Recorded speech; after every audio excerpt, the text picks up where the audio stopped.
അപ്പോൾ നമ്മൾ ഏറ്റവും കൂടുതൽ ബന്ധപ്പെട്ട് നിൽക്കുക ഒന്നുകിൽ അച്ഛൻ്റെ കുടുംബത്തോട് അല്ലെങ്കിൽ അമ്മയുടെ കുടുംബത്തോടായിരിക്കും.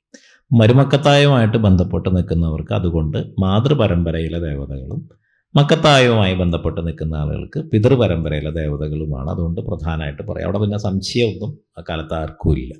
പക്ഷെ ഇന്നിപ്പോൾ നമ്മൾ ജീവിതം എല്ലാവരും ഒരുമിച്ച് ചേർന്നിട്ടുള്ള ജീവിതമായി. അച്ഛൻ്റെ വീടും ഒന്നുകിൽ അച്ഛൻ്റെ വീട്ടിലും ഇല്ല, അമ്മയുടെ വീട്ടിലും ഇല്ല, എല്ലാവരും അവരവരുടെ വീട്ടിലായിരിക്കും. അതല്ലെങ്കിൽ എല്ലാവരും ഒരുമിച്ച് അങ്ങോട്ടും ഇങ്ങോട്ടും ഒക്കെ ഒരേപോലത്തെ ബന്ധം നമുക്ക് ഉണ്ടാവുകയും ചെയ്യും.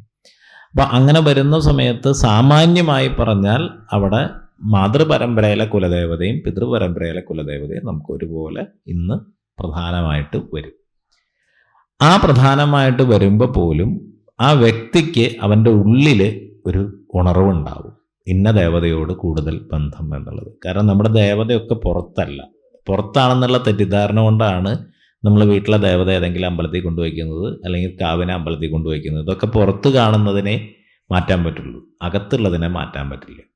അകത്ത് കാണുന്നത് എന്താണെന്ന് നമുക്ക് അറിയിച്ചു തരാനാണ് പഴയ കാലത്തെ ആളുകൾ പുറത്ത് വച്ചിരുന്നത്. അപ്പം നിലവിൽ സാമാന്യമായിട്ട് നമ്മൾ ഒരു നിത്യാനുഷ്ഠാന ജപോ കാര്യങ്ങളൊക്കെ ഉണ്ടെങ്കിൽ അവിടെ അച്ഛൻ്റെയും അമ്മയുടെയും കുലദേവത, രണ്ട് കുലദേവതകളും ഒരുപോലെ പ്രധാനപ്പെട്ടതാണ്.